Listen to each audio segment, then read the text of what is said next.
Buenos días, ¿cómo andan? Esperamos que se encuentren muy bien. Vamos a dar inicio a la presentación de la clase de hoy, en la que vamos a trabajar sobre secuencias didácticas, ¿sí? Para ello, con la profe Laura hemos preparado una presentación que nos va a ir guiando y orientando en los pasos a seguir al momento de pensar en una secuencia didáctica.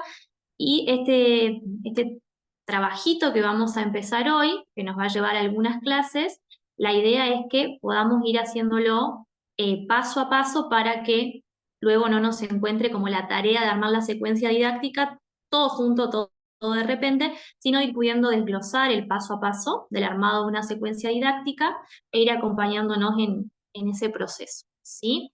Ahora me van a esperar unos segunditos que voy a dar inicio a la presentación y ahí vamos a comenzar con la clase.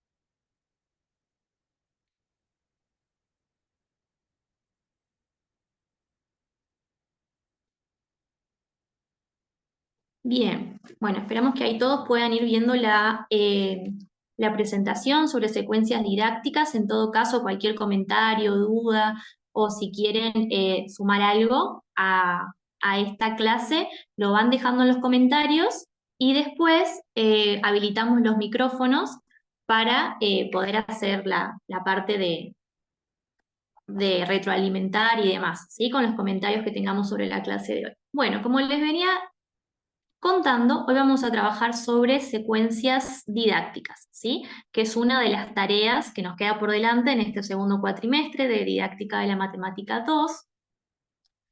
Y la idea es empezar hoy, ¿sí?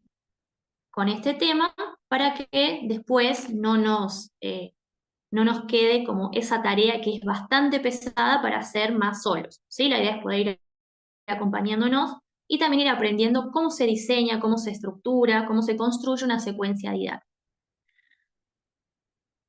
Este primer interrogante de, bueno, ¿por dónde empezamos? ¿Sí? Cuando nos encontramos frente a esta tarea de tener que construir una secuencia didáctica o qué es una secuencia didáctica, cuál es su especificidad. La idea es que podamos tener en cuenta algunas cuestiones a recuperar en un principio, ¿sí? Que tiene que ver con el trabajo que venimos realizando en las didácticas de la matemática en relación a las concepciones que tenemos acerca de la matemática y de su enseñanza, el tipo de trabajo matemático que se va a proponer en el aula, la diversidad en el planteo de los problemas, es decir, los contextos, los significados y los sentidos, y diferentes aspectos de la gestión de la clase, ¿sí? Todos estos conceptos ya deben resonar en ustedes porque son cuestiones que hemos venido trabajando incluso desde la didáctica de la matemática 1, ¿sí? Que siempre hemos resaltado con las profes la importancia que tiene, por ejemplo, las concepciones que cada uno de nosotros tenga acerca de la matemática y de su enseñanza, ¿bien?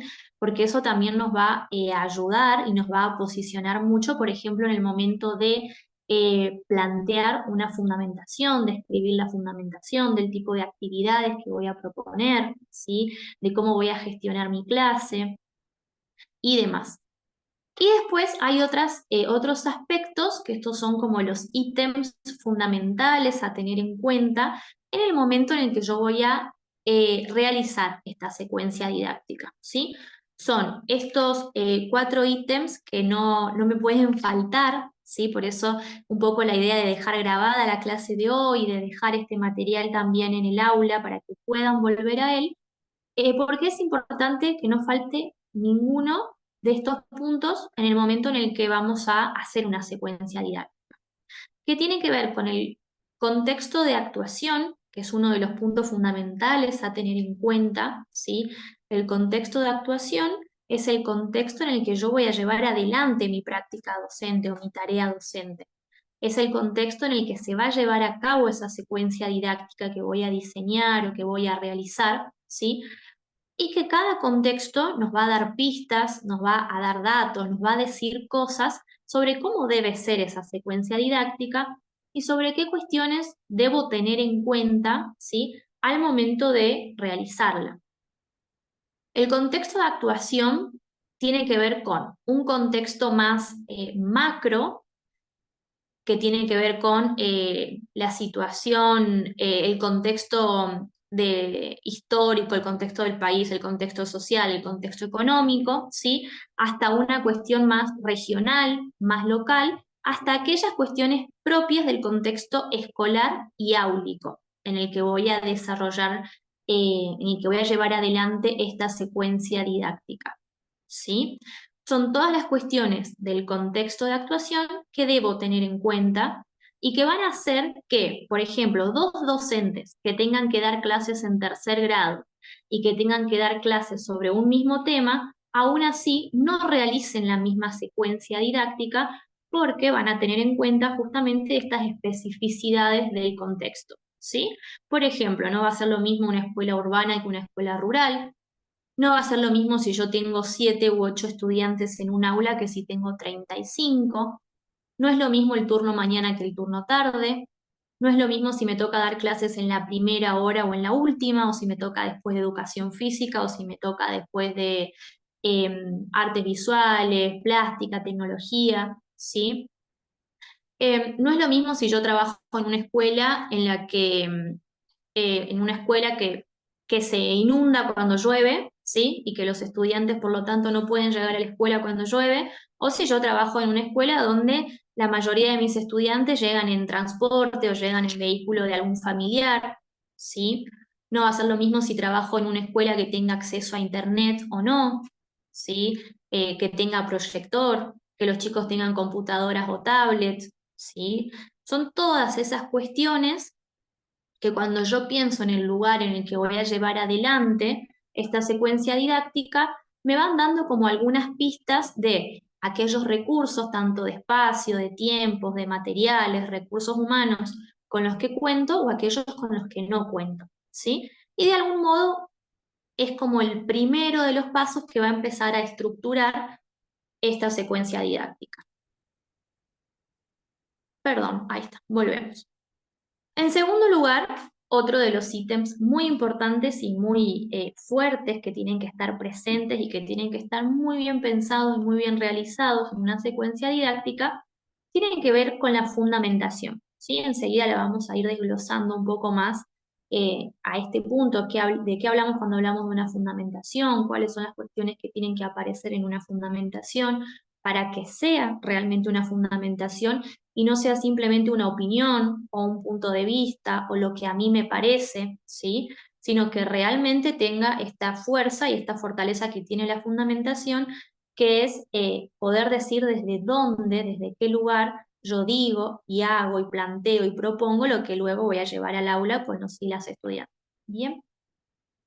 Después vamos a ir a conocer una serie de criterios para la secuenciación de actividades, bien, porque una secuencia didáctica no es un montón de actividades sin sentido o sin relación entre sí, mezcladas, ¿sí? Agarro un poco de actividades de un manual, de otro, de internet, de Pinterest, de esto, y hago una ensalada de actividades. No se trata de eso, sino que tiene cierto sentido las actividades que yo voy a ir eligiendo, tienen que tener cierto nivel de complejidad, ir avanzando en ese nivel de complejidad, tienen que tener relación entre sí, esas actividades, ¿sí? Y tienen que tener sobre todo un sentido pedagógico y didáctico de ser llevadas adelante en el aula con un determinado grupo de estudiantes. Bien. Y finalmente vamos a pensar en la evaluación, ¿sí? ¿Qué voy a evaluar?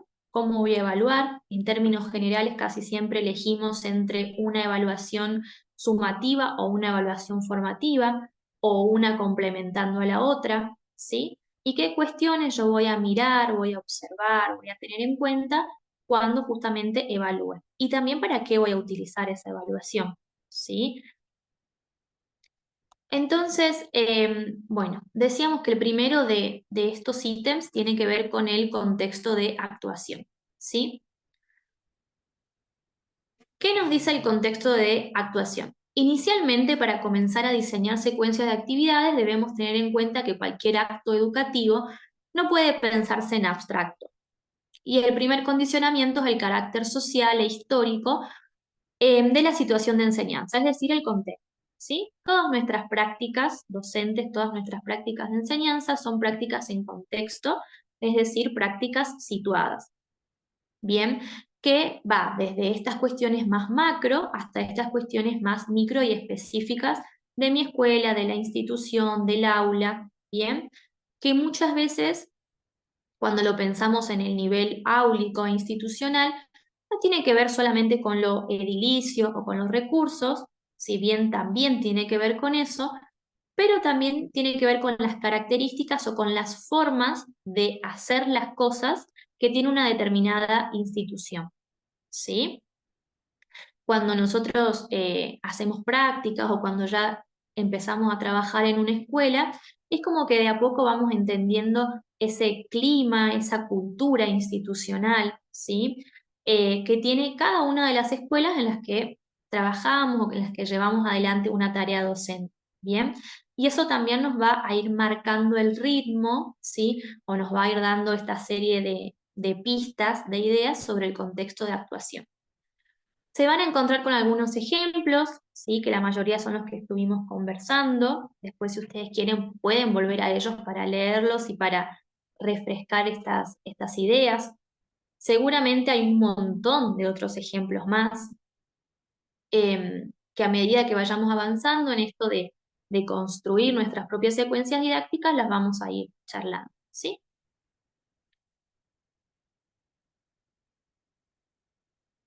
Bien, ahora llegamos a otro de los puntos fuertes de la secuencia didáctica, ¿sí? Que tiene que ver con la fundamentación. Creo que muchas veces pasa o nos pasa que creemos que la fundamentación eh, es como mucho más fácil, ¿sí? O mucho más arbitraria de hacer de lo que en realidad es, ¿sí? La fundamentación es un paso muy importante porque además nos marca un cierto posicionamiento o una cierta línea con la que después tenemos que sostener a lo largo del trabajo toda una coherencia, ¿verdad? Em, no sé si alguno de ustedes se anima uno solo a encender un micrófono y a leer eh, los diferentes ítems o lo que nos cuenta acá un poco esta diapositiva sobre la fundamentación. ¿Algún voluntario o voluntaria? Así no se escucha solamente mi voz.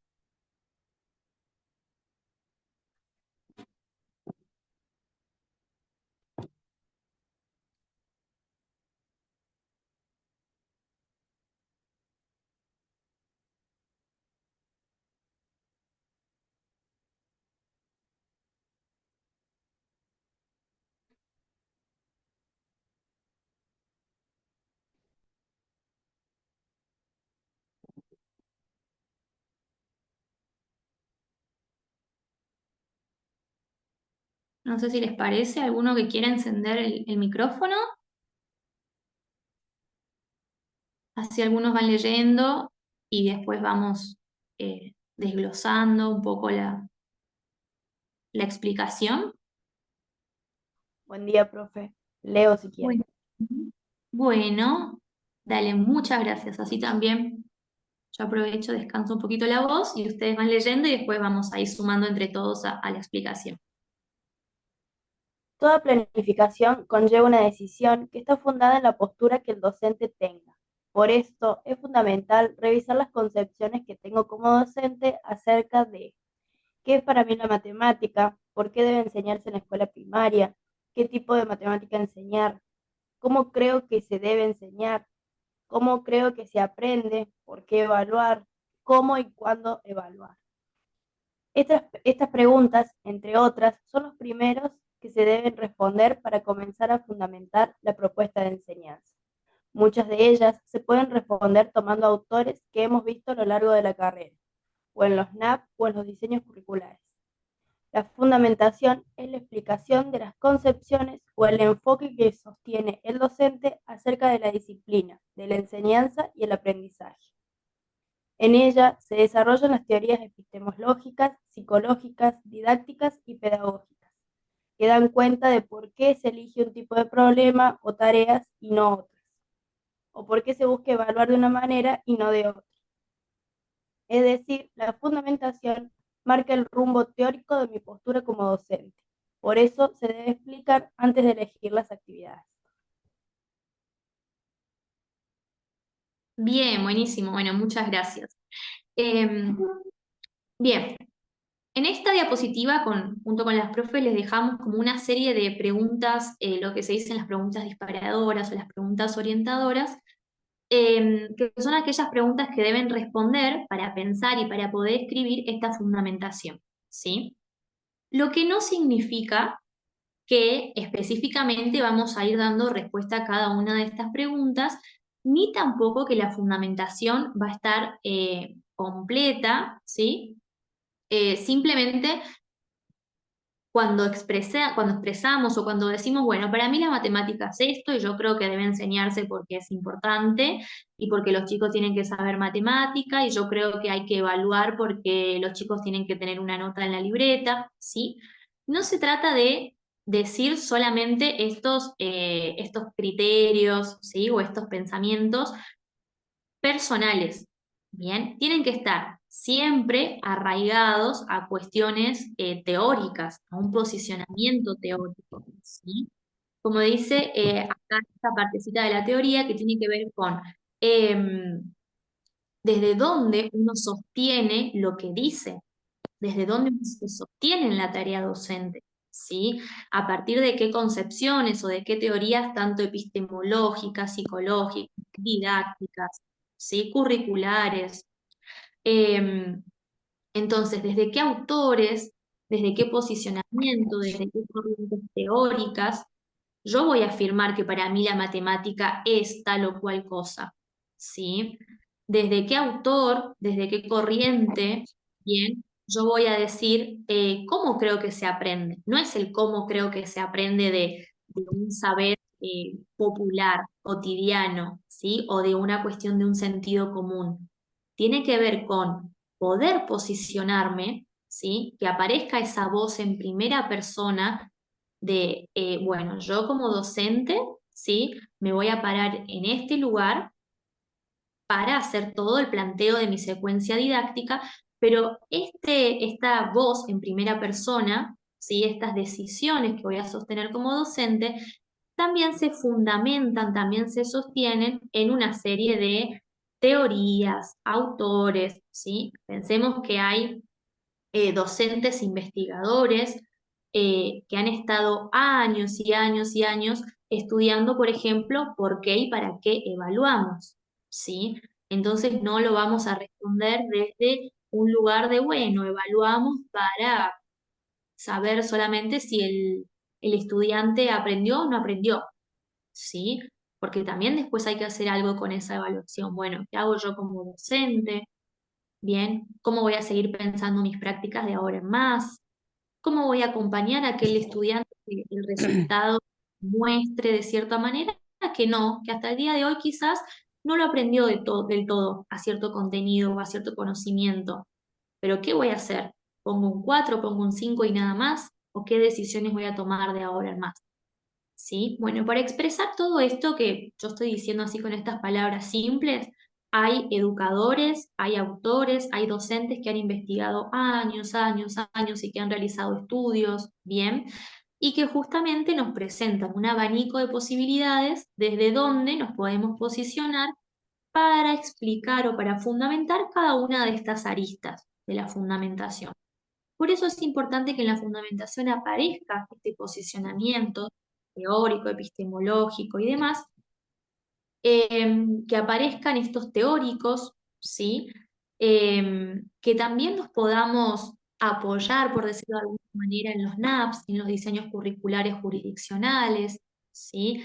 Que los tengamos en cuenta, porque justamente son esta, digamos, como estas patas de la mesa, ¿sí? En las que vamos a poder luego apoyar o fundamentar nuestra secuencia didáctica y nuestra práctica docente, sobre todo, ¿sí? Aquello que vamos a hacer y que vamos a decir en el aula. Bien, ya después les voy a mostrar que tenemos Juli, acá es muy importante que lo que yo fundamento después tenga un sentido con lo que voy a ofrecer en la secuencia, ¿no? Por ejemplo, un ejemplo de fundamentación sería, yo digo, bueno, creemos que el aprendizaje se construye, digamos, coincidimos con Ausubel de que el aprendizaje está relacionado con los conceptos previos, o sea, yo tengo que ver primero que el alumno sabe para enseñar consecuentemente. Si yo escribo eso, adhiero a la teoría de Ausubel, por ejemplo, después en mis secuencias eso se tiene que ver. O sea, tengo que ver dónde yo recupero los conocimientos previos de los estudiantes, qué actividades, digamos, coloco para que haya esa asimilación de contenidos. O sea, tiene que haber también una coherencia. No se trata solo de copiar y pegar cosas que suenen muy bonitas, sino que tengan sentido después con la propuesta didáctica que yo voy a hacer a lo largo de toda la secuencia, ¿sí? Y otra cosa muy importante es que tienen que tener ustedes la capacidad de poder o escribir textualmente y respetar al autor que ha dicho eso, y si no, siempre, digamos, parafrasear si es que yo quiero decir algo similar a lo que dijo ese autor, pero siempre referenciando la fuente, ¿sí? No pueden cometer plagio. A veces nos ha pasado que tenemos secuencias donde hubo una fundamentación de, no sé, 3 párrafos copiados textualmente de otro lado sin hacer referencia a eso, ¿sí? Entonces, es muy importante que acá también tengan como esa ética, digamos, para no hacer plagio. Si yo copio textual algo y no referencio qué persona dijo eso, estoy haciendo plagio porque estoy haciendo mío el trabajo de otra persona. Ahora, yo me puedo basar en alguien más, como dice Mabel Rodríguez, como dice Ausubel, como dice Vygotsky, como dice Brousseau, como dice, y un poco explicar con mis palabras o referenciar, parafrasear, pero siempre tengo que decir, digamos, desde qué lugar o qué fuente estoy tomando. Eso también es muy, muy importante en términos de la fundamentación. A veces ponen 2 párrafos enteros de los núcleos de aprendizaje prioritario, de los diseños curriculares y nunca ni siquiera se mencionan, ¿sí? Entonces, cuidado con esos detalles que no son menores para nada. bien, sí, bueno, gracias Lau ahí por tus observaciones. Sobre lo que dice la profe Laura de la coherencia, ¿sí? Por eso yo les decía que es un poco como si fuese la columna vertebral, ¿bien? De nuestra secuencia didáctica. No podemos poner en la fundamentación algo que, como dice la profe, suene hermoso, ¿bien? En cuanto a no sé, bueno, sí, yo me voy a posicionar desde el constructivismo, porque plantea un montón de cosas que son re lindas, re interesantes, re copadas, y después cuando voy a las actividades, de pronto es entrego una fotocopia con 3 ejercicios de resolución de problemas y no hay ningún indicio de que realmente se esté llevando a cabo o que se esté poniendo en juego lo que plantea la teoría constructivista, ¿sí? Entonces, bueno, ser cuidadosos con eso. Una de las cosas que más queda en evidencia en la secuencia didáctica tiene que ver con esta falta de coherencia, ¿bien? Entre lo que yo planteo en la fundamentación, en lo que yo planteo en los objetivos, en los propósitos y después lo que sucede al momento de pensar las actividades, ¿sí? No quiere decir que todas las planificaciones tengan que ser sumamente constructivistas, ¿sí? Sino que vale más quizás la coherencia, en lo que nos podamos sostener realmente a lo largo de, de todo el desarrollo de la secuencia didáctica. Bien. Em, bueno. Como les contaba un poco al principio en ese punteo inicial, también tenemos criterios para la secuenciación de actividades, ¿sí? Criterios para la selección, para el recorte, para la elección de las actividades que vamos a poner, que vamos a ofrecer en esta secuencia didáctica. Es decir, no tiene que ser una cuestión azarosa, ¿sí? De decir, bueno, elijo esto de este manual, esto del otro, esto de Pinterest, esto de Internet, de esto de, ¿sí? y pongo un poquito de cada lado, pero sin más, sin detenerme a pensar cuál es el sentido de las elecciones, de los recortes que estoy haciendo. Bien, no estoy queriendo decir que no es correcto tomar de diferentes fuentes o de diferentes manuales o de diferentes materiales didácticos, ¿sí? Por supuesto que esa búsqueda siempre es bienvenida, pero tiene que tener ciertos criterios pedagógicos y didácticos, esas selecciones y esos recortes que voy a hacer de las actividades que voy a proponer. ¿Bien? Em, entonces, por empezar es importante que quede por ahí un poco más claro qué es una secuencia didáctica, ¿sí? Que como ya sabemos un poco lo que no es, ¿sí? Ya sabemos que no es un rejunte de actividades porque sí.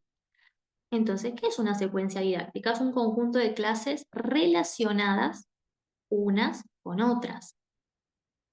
Em, Busca actividades que generen un aprendizaje significativo. El tipo de actividades que se plantean en una secuencia didáctica deben ser articuladas y no aisladas, ¿sí? Es decir, lo que pasó en la clase anterior no queda solamente en la clase anterior y hoy es como un nuevo episodio que nada tiene que ver con lo que sucedió en el capítulo anterior, ¿sí? Los chicos, esto está estudiado, ¿sí? Que aprenden mejor justamente cuando pueden hacer andamiajes, cuando pueden relacionar un nuevo contenido con un contenido anterior, un nuevo saber con algo que ellos ya saben, ¿sí? Cuando se les puede dar una cierta continuidad a lo que se viene desarrollando clase tras clase, ¿sí? El objetivo es promover diferentes contextos, significados y representaciones. Las actividades que se seleccionan para formar parte de la secuencia no son actividades aisladas, sino que entre ellas hay un hilo conductor que las relaciona y que las articula, ¿sí? Esto es lo que hablábamos de, bueno, de esta complejidad, ¿no? Esta complejidad creciente en el planteo de las actividades, ¿bien? Si yo estoy dando, por ejemplo, fracciones o números decimales, no voy a empezar con la actividad más compleja, ¿sí? Que yo puedo dar acerca de ese tema, sino que voy a arrancar posiblemente con una actividad disparadora, con una actividad sencilla, con una actividad que todos puedan resolver, ¿no? Primero para captar esa atención, para convocar al grupo, para que podamos pensar, bueno, a ver qué habilidades, qué conocimientos o saberes previos ponemos en juego para resolver esto, y después esa complejidad o esa dificultad, si se quiere, va a ir aumentando clase tras clase, bien, a medida que yo también voy pudiendo desarrollar ese contenido, ¿sí? Por eso es importante, por ejemplo, que no pase que si yo planteo una secuencia didáctica de 5 o 6 clases, en las 5 o 6 clases yo de siempre las mismas actividades, ¿sí?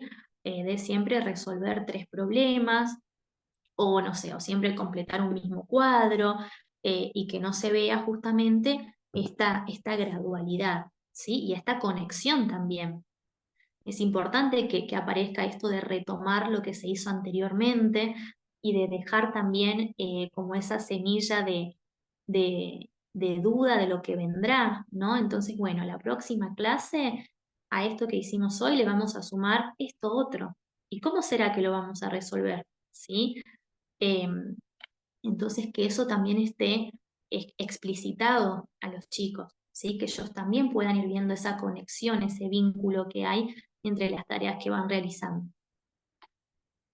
Y después dice, es importante reflexionar en cada secuencia que se realiza con qué otros saberes se relacionan estos conocimientos, con qué otros conocimientos podríamos reutilizar estos saberes y a qué conclusiones se pretende llegar con las actividades planteadas.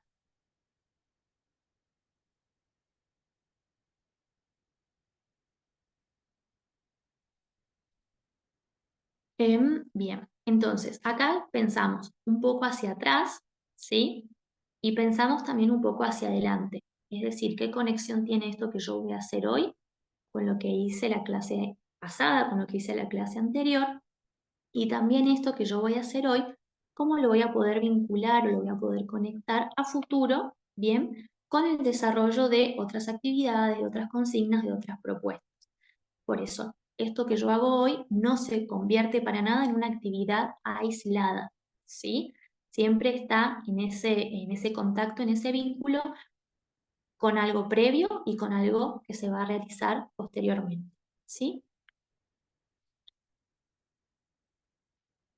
¿Alguien me quiere ayudar acá leyendo, por favor?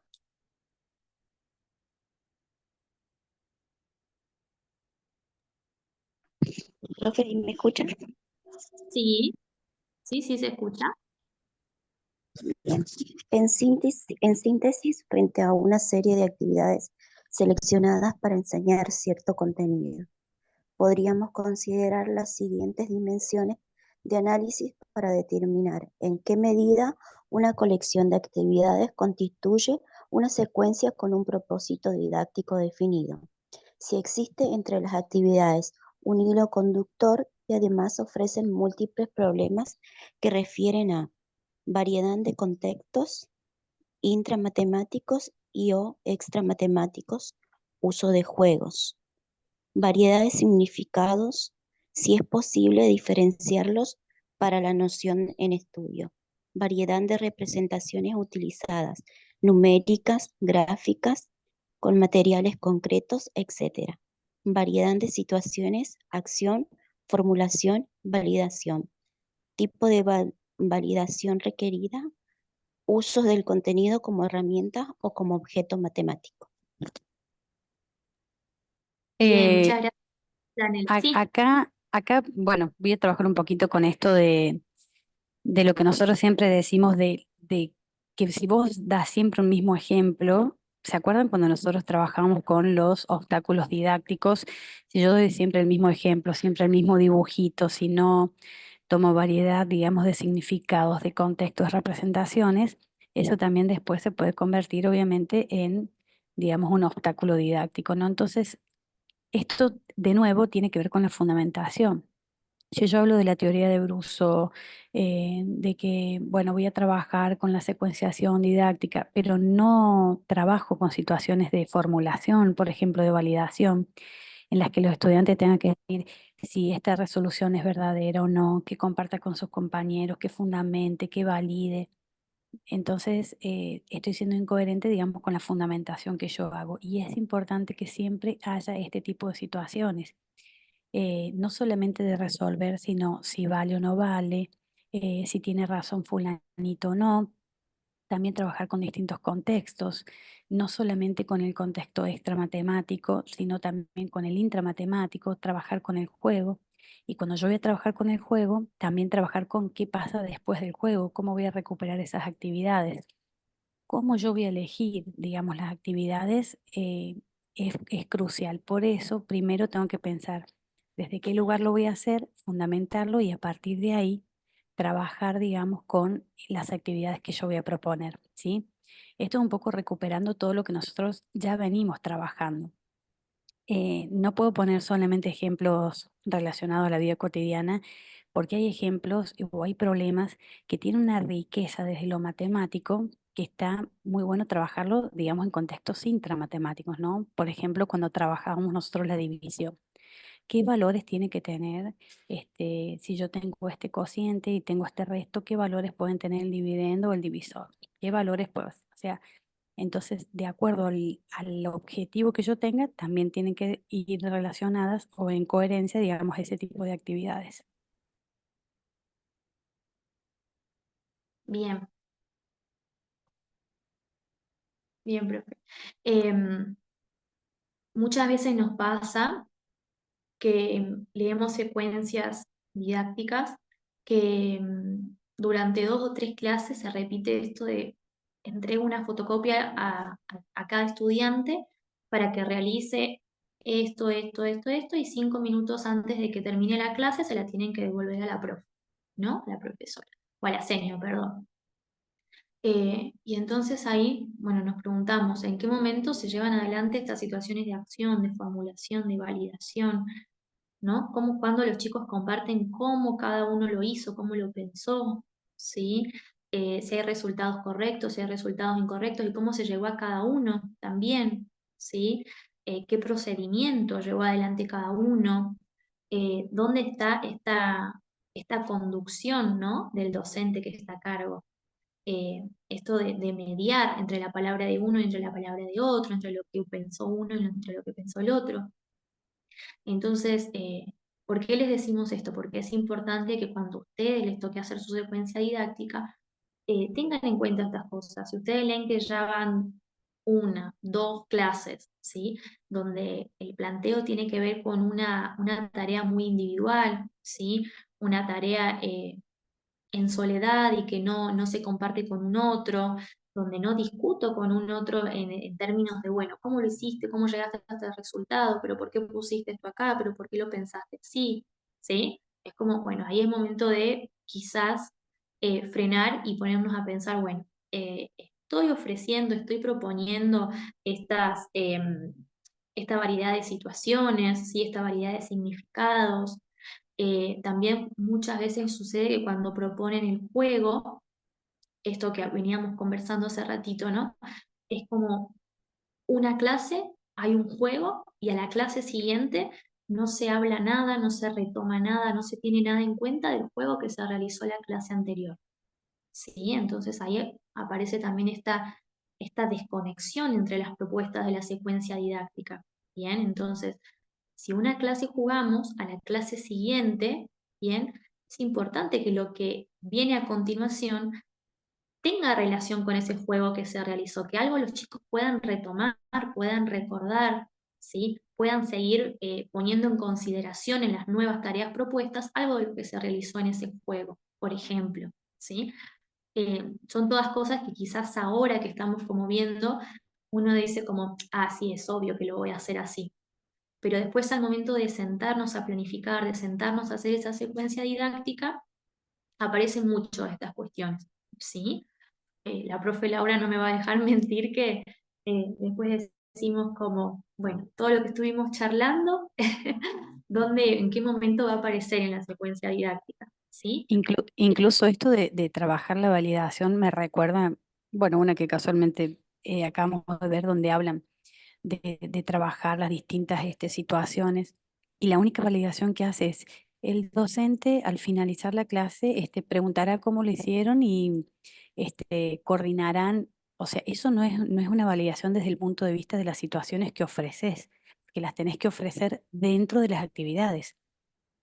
La validación tiene que ver también con esto, la validación o incluso la formulación tiene que ver con esto de si yo tengo este caso, tiene que compartir con el compañero, se pueden hacer de 1000 formas, con sobres que vos envíes, digamos, la forma en lo que lo hiciste y tu compañero también, que digas si es correcto, no, por qué, que justifiques, que saques una, digamos, forma en común con el grupo con el que estás trabajando.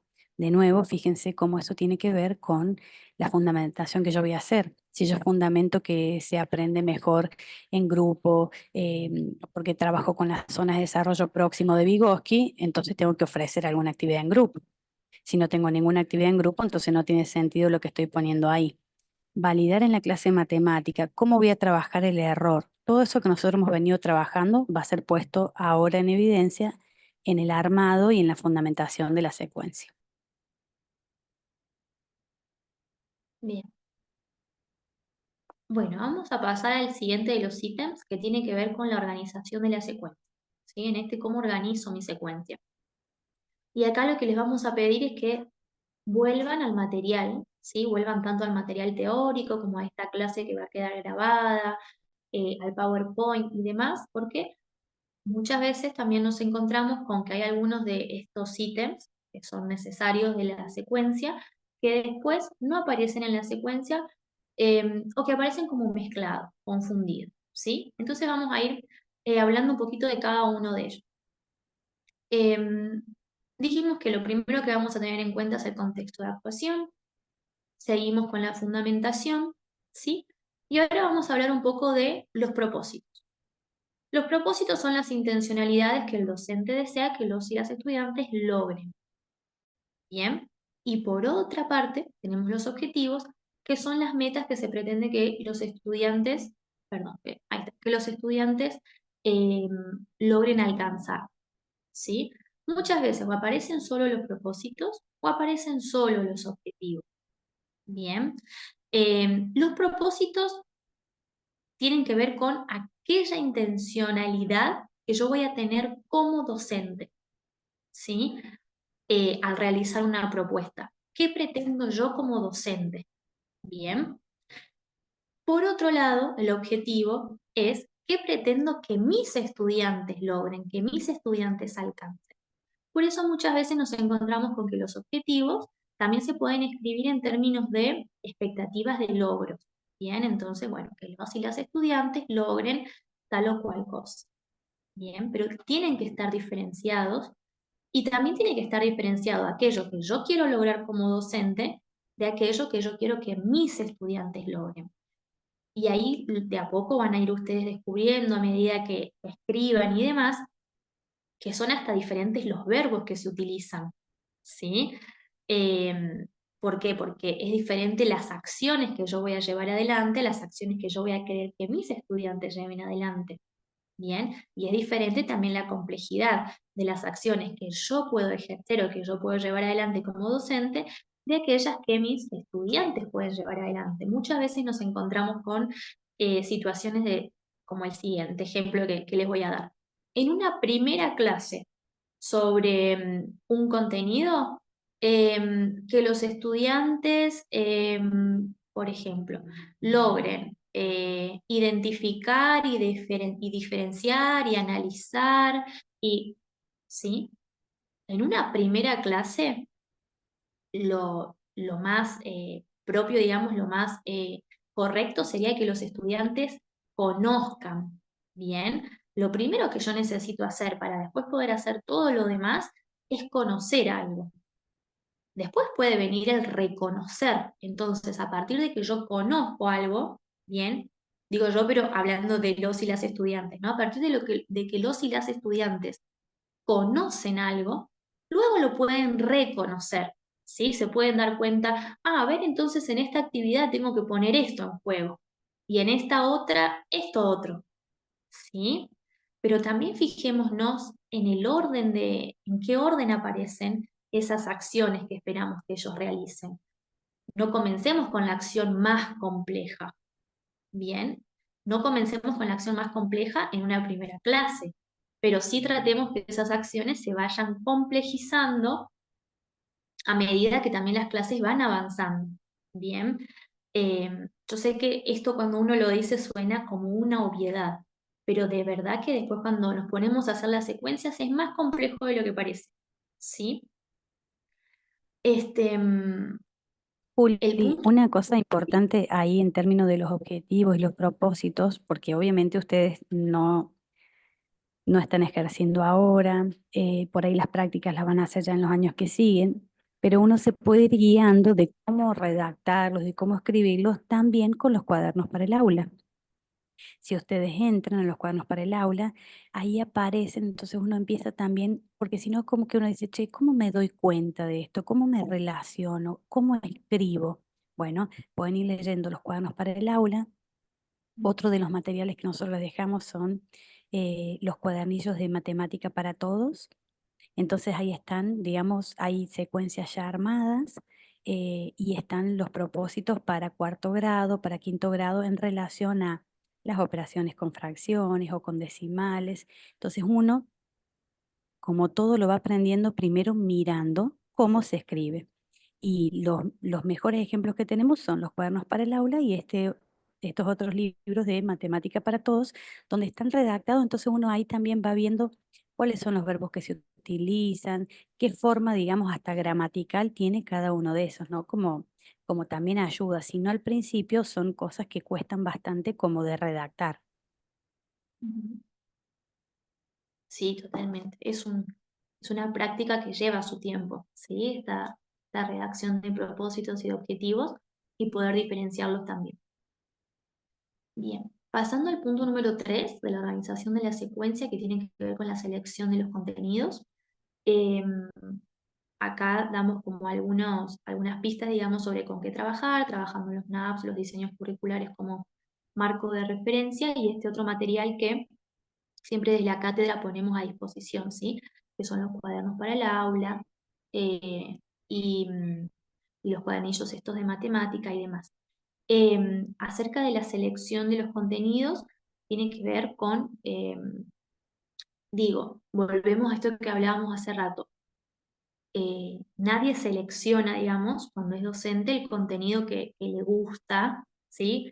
No es una cuestión arbitraria, no es una cuestión de gusto. Bueno, yo en el segundo trimestre de tercer grado voy a dar tal tema, ¿sí? Sino que siempre hay estudiosos, investigadores de la docencia, de la educación y demás, que teniendo en cuenta múltiples aristas, bien, psicológicas, fisiológicas, sociológicas y demás, ya han pensado anteriormente cuáles son los contenidos más apropiados para desarrollar en primer grado, segundo grado, tercer grado y así, bien, y también en cada momento del año.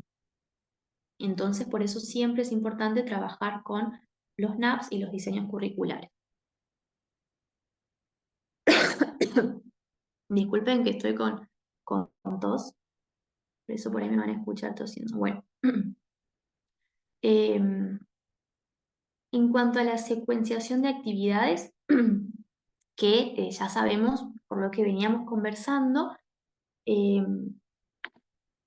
que tienen criterios, ¿sí? Para este modo de secuenciar, para este modo de ordenar las actividades.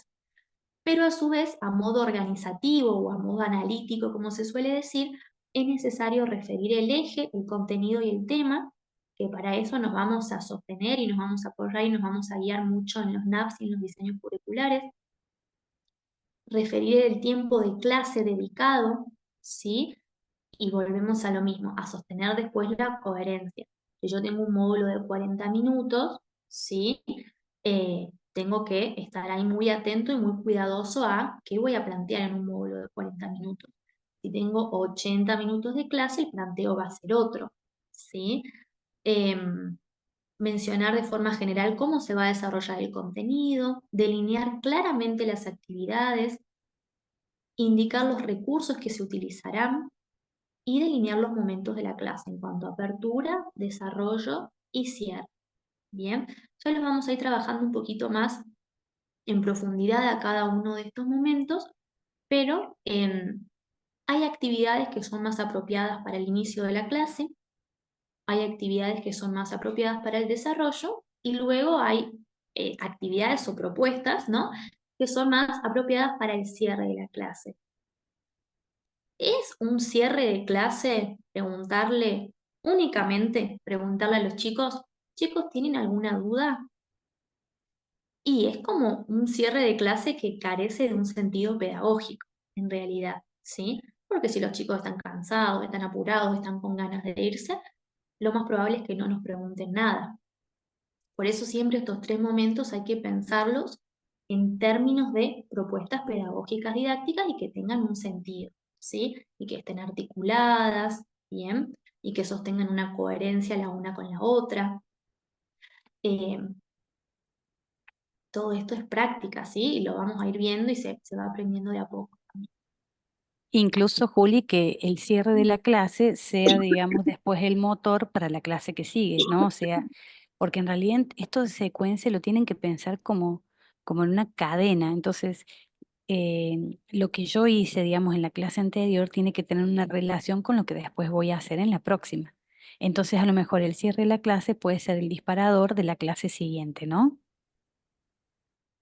Claro, claro, bueno, eso lo hablábamos un poco hace rato, ¿sí? De que si bien la clase en sí se termina, porque se termina mi módulo de clase, pensemos que nosotros nos estamos pensando y estamos pensando nuestra tarea en términos de una secuencia didáctica, ¿sí? Es decir, la próxima clase esto continuará, ¿bien? Entonces, bueno, es valioso eso también, que el cierre deje como esa motivación, como esas ganas de, bueno, ¿qué será lo próximo que vamos a hacer? ¿Sí? ¿Qué es lo que se viene a partir de esto que vimos hoy, que aprendimos hoy, que hicimos hoy? Lo mismo que, bueno, que la apertura de la clase, ¿sí? Siempre está bueno pensar en actividades que convoquen al grupo, ¿sí? Que aliente al grupo a participar en su totalidad, eh, que tenga que ver con, desde las teorías constructivistas, se piensa siempre mucho en actividades que al principio convoquen al grupo, ¿sí? Casi como si fuese una participación desde el sentido común, pero que todos puedan responder, que todos tengan algo para decir respecto a eso que se va a desarrollar en clase. Bien. Em, Después nos adentramos en el contenido, en lo conceptual, en el desarrollo de un concepto, eh, del tema, del eje y demás. Pero al principio, abrir el juego para todos, ¿sí? Convocar a todo el grupo de estudiantes, hacer estas preguntas disparadoras o estos desafíos, ¿sí? De los cuales todos puedan participar, todos tengan algo para decir. Bien. Bueno, y finalmente el punto 5 tiene que ver con la evaluación, ¿sí? Que un poco también lo estuvimos hablando y ya después la vamos a desglosar más puntualmente, que en términos generales tiene que ver con la evaluación sumativa o la evaluación formativa, eh, o con el complemento de estas evaluaciones y el por qué y el para qué y el para quién o para quiénes también evalúan.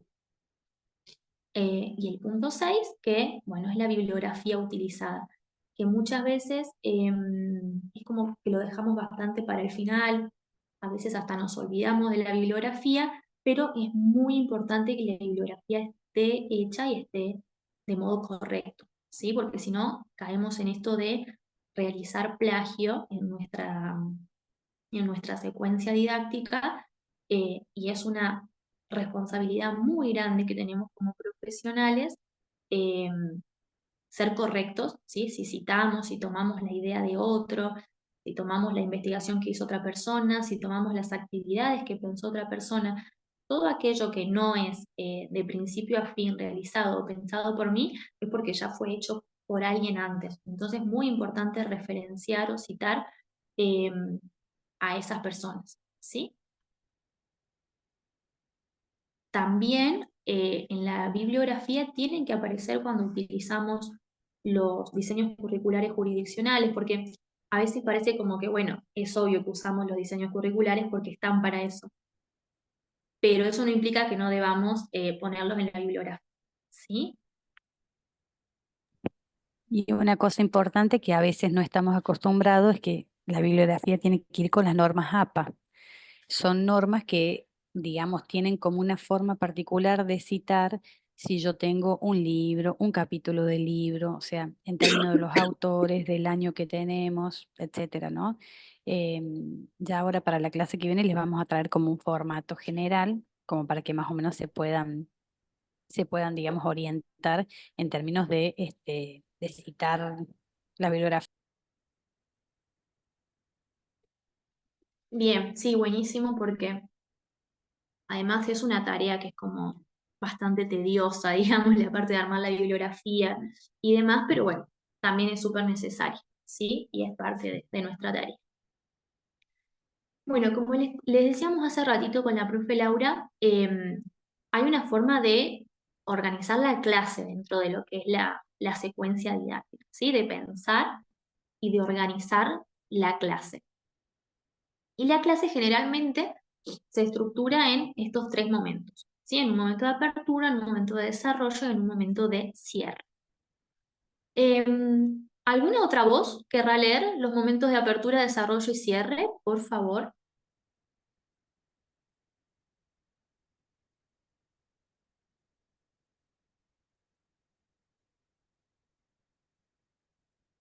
¿Alguien que quiera ahí un minutito activar el micrófono y colaborar con la lectura de estos momentos?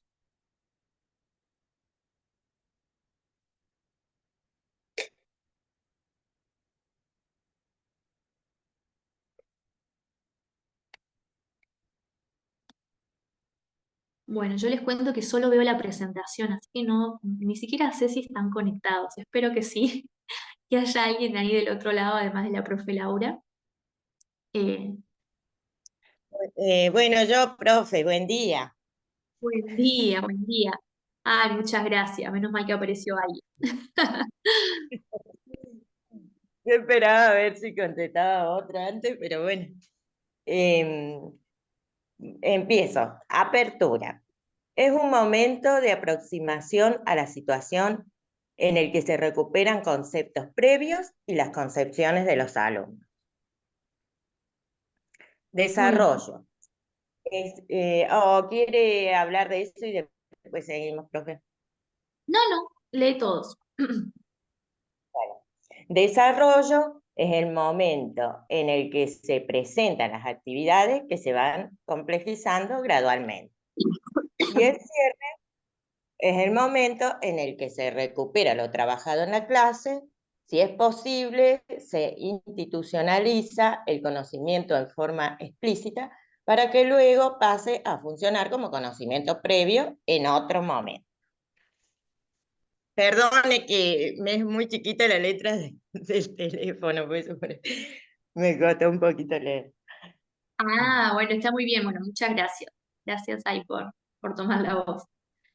Sí, a mí me van a ver que estoy conectada desde el celu para lo que es la cámara y demás, pero también voy leyendo desde la compu, por eso por ahí ustedes me ven mirando para un costado.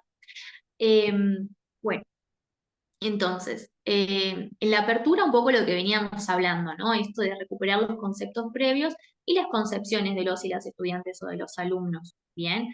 Esto que ellos saben, esto que ellos conocen de sentido común, de la cotidianeidad, o de lo que se acuerdan de algún contenido de clases anteriores, de años anteriores, de lo que vieron con otra seño, de lo que vieron en otra materia, ¿sí? Llevarlos a recuperar, a traer a este momento, a este presente, eso que ellos traen. Bien, después en el desarrollo se van a presentar una serie de actividades o de propuestas que se van complejizando gradualmente. No se olviden de esta complejización, ¿sí?, que vamos a ofrecer y que vamos a proponer. Bien. Y en el cierre, esta palabra seguramente ustedes la recuerdan, ¿sí? Porque lo hemos trabajado en momentos previos también acá en la didáctica de la matemática, que se recupera todo lo trabajado en la clase, muchas veces se pone en común, ¿sí? Se despejan dudas y demás, y si es posible se institucionaliza el conocimiento o el saber que circuló en esa clase. Bien, de modo explícito, ¿sí? Es decir, bueno, si bien Juancito hizo esto, María hizo esto otro, Ana hizo tal cosa y demás, ¿sí? Lo que hoy trabajamos tiene que ver con esto, el procedimiento para poder realizarlo puede ser este o también puede ser este otro, ¿sí? Esto que trabajamos hoy nos sirve para tal cosa, ¿sí? Fíjense que lo podemos relacionar con esto otro que venimos trabajando de clases anteriores, que de a poco vamos a ir aprendiendo más porque en las clases siguientes vamos a trabajar sobre tal otra cosa, ¿sí? De forma explícita, bien, les contamos a los chicos, les mostramos, ¿sí? Ponemos en palabras, junto con ellos, ¿sí? Pero como docentes que somos quienes tenemos ese saber, bien, que queremos ofrecer, que queremos enseñar, tratamos de dar ese cierre y de institucionalizar ese saber, bien. Para que luego pase a funcionar como conocimiento previo. Entonces, si yo hago esa institucionalización de saber, en las siguientes clases, bien, yo voy a poder volver a retomar algo, ¿sí? Que me va a servir también para esa complejización, para ese andamiaje, o para esa relación, vinculación entre conocimientos, entre saberes, ¿sí? Pero fíjense que en ningún momento, digamos, el cierre de la clase tiene que ver con, ¿tienen alguna duda? Y nada más, ¿sí? O tampoco el cierre de la clase es, bueno, ahora vamos a entregar la fotocopia que estuvieron trabajando toda la clase, ¿bien? Tiene que ver con una cuestión más profunda y el cierre es uno de los momentos más importantes de la clase.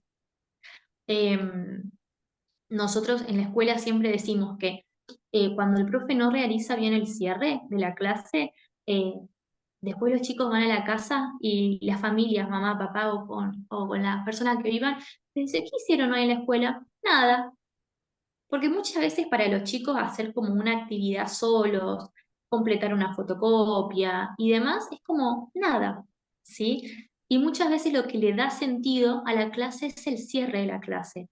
Bueno, chicos, hoy vimos esto, hoy hicimos esto, hoy arrancamos de tal manera, ¿sí? Después conversamos, después pusimos en común, después vimos diferentes puntos de vista, después pudimos analizar tal cosa, ¿sí? Después ustedes pudieron llegar a ciertas conclusiones, ¿bien?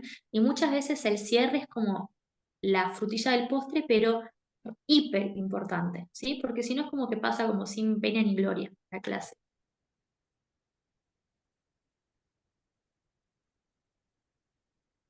Bien. Hay un momento hay un momento que es muy importante también en el que pensamos esta secuencia didáctica que tiene que ver con el después, ¿sí? Es decir, la secuencia didáctica la pensamos, la escribimos, la construimos, ¿sí? La realizamos, luego esa secuencia didáctica va al aula, va a la clase, tratamos de enseñar algo con esa secuencia que estuvimos pensando, ¿sí? Tratamos de ofrecer algo eh, por medio de esa estructura, de ese caminito que armamos por medio de la secuencia didáctica, y también hay un momento que tiene que ver con el después, que es el análisis y la reflexión que vamos a hacer cada uno de los docentes luego de la clase, que es un momento que a veces, ¿no? Después de que pasan muchos años, que uno está en la docencia y demás, es como que se pierde, ¿sí? Sobre todo con la tarea del día a día, con las muchas tareas que tenemos los docentes en el día a día y demás, es como que se pierde. Pero es importante poder realizar este momento de análisis y reflexión luego de la clase, sobre todo cuando buscamos o deseamos o queremos ser docentes críticos, ¿no? Y que sostienen esta cierta vigilancia epistemológica con la tarea docente, porque es lo que nos va a permitir decir, bueno, a ver, la clase de hoy estuvo buenísima, estuvo maravillosa, vamos por acá, es por acá, o de pronto, no, la verdad que hay cosas que tengo que revisar, que tengo que mejorar, eh, hay cuestiones que propuse que no funcionaron, eh, entonces darnos este momentito, darnos este lugar para este análisis y reflexión luego de la clase, ¿bien? Que tiene que ver con revisar la planificación realizada y hacer un análisis reflexivo de lo sucedido en el aula, para dar sentido a las nociones pedagógicas didácticas, para identificar los procedimientos y las dificultades de los alumnos que quizás no fueron anticipadas, ¿sí? Es decir, fui con una planificación a la clase y me encontré con que ciertos estudiantes o la mayoría de mis estudiantes presentaron muchas dificultades para poder realizarla. Entonces, cuando, eh, cuando de un grupo de estudiantes ya tenemos muchos estudiantes que, por ejemplo, dicen, profe, no entiendo, perdón, señor, no entiendo, yo tampoco entiendo, yo no le entendí lo que explicó, no entendí la consigna, no entendí lo que tenemos que hacer, ¿sí? No me sale, no me quedó claro y demás, es como una señal de alarma para decir, bueno, yo de acá me tengo que ir pensando, ¿sí?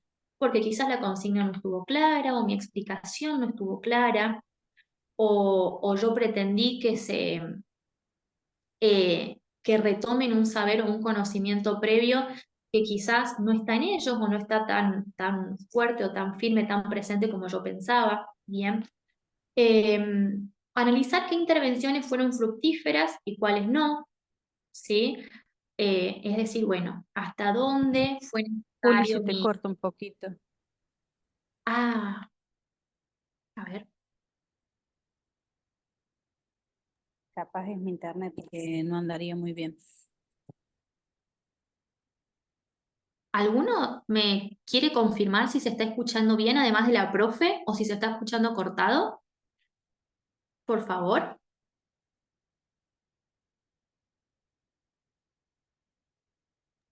Profe, yo la escucho perfecto. Sí, yo Quizás también, sea el profe, internet de la profe. debe ser la Ah, profe. bien, bien, bien. De todos modos, igual ahí activé Ah, genial, ahí veo un mensajito que se escucha bien. Bueno, genial, gracias. De todos modos, ahí activé los datos, si se llega a empezar a escuchar cortado, me avisa, ¿sí? Bien, y retomando, ¿sí? Lo de las intervenciones, cuáles fueron fructíferas y cuáles no, ¿sí? Es decir, bueno, quizás hasta dónde fue necesario y hasta dónde estuvo bueno que yo intervenga, ¿sí?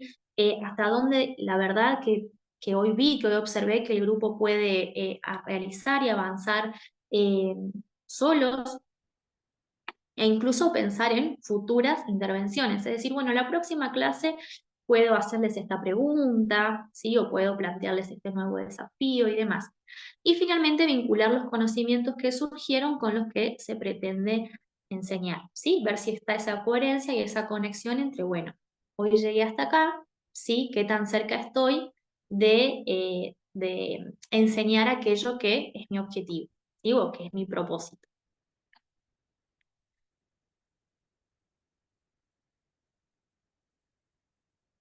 Bien. Para la próxima clase,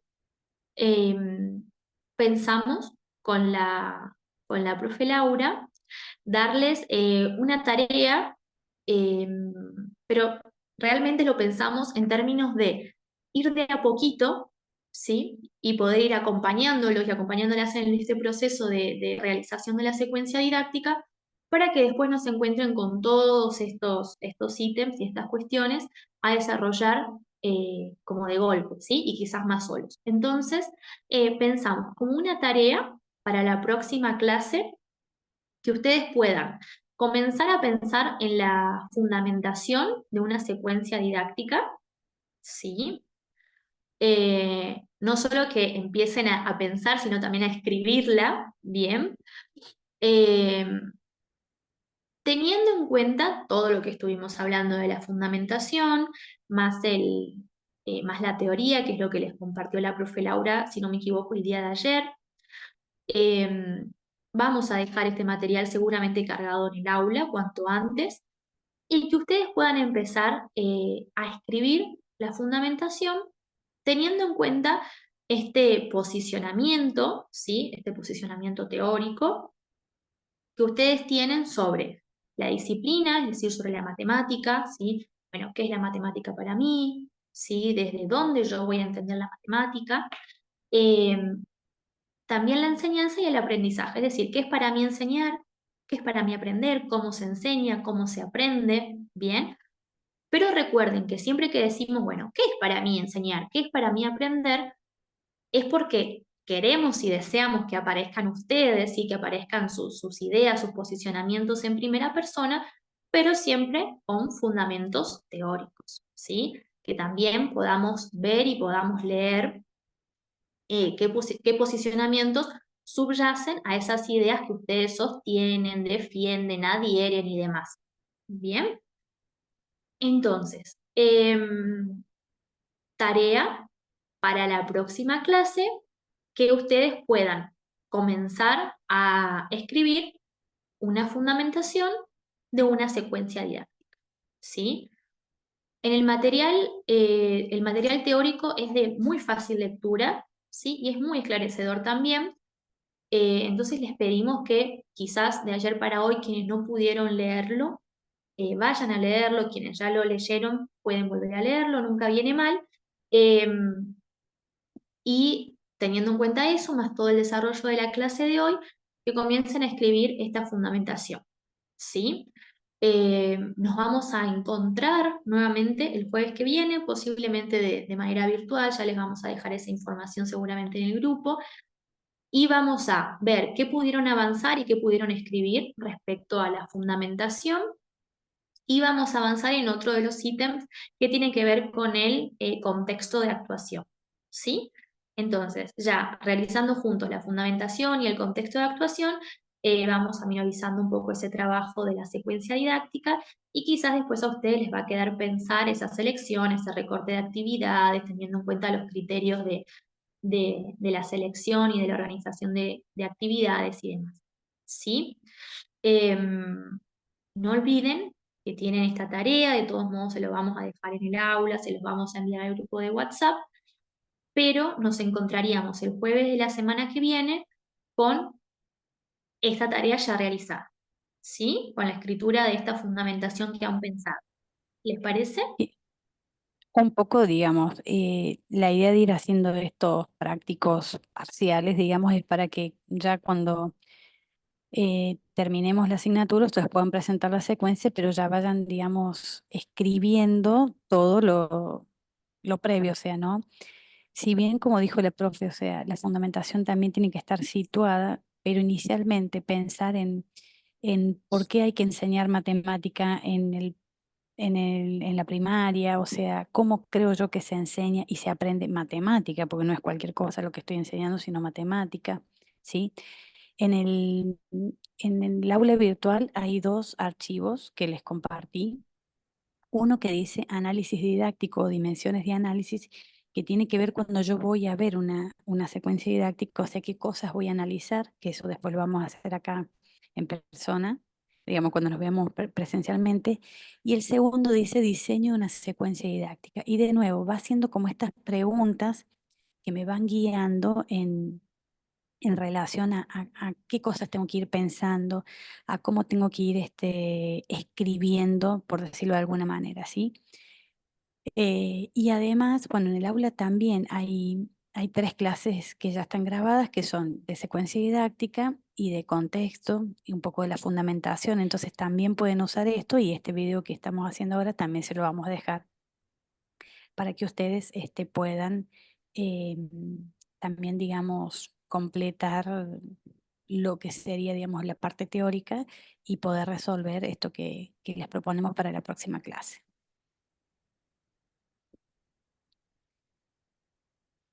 Juli, podés, Bien, si querés, ahí dejar de grabar. perfecto. Dale, justo les iba a decir eso. Vamos a dejar de grabar.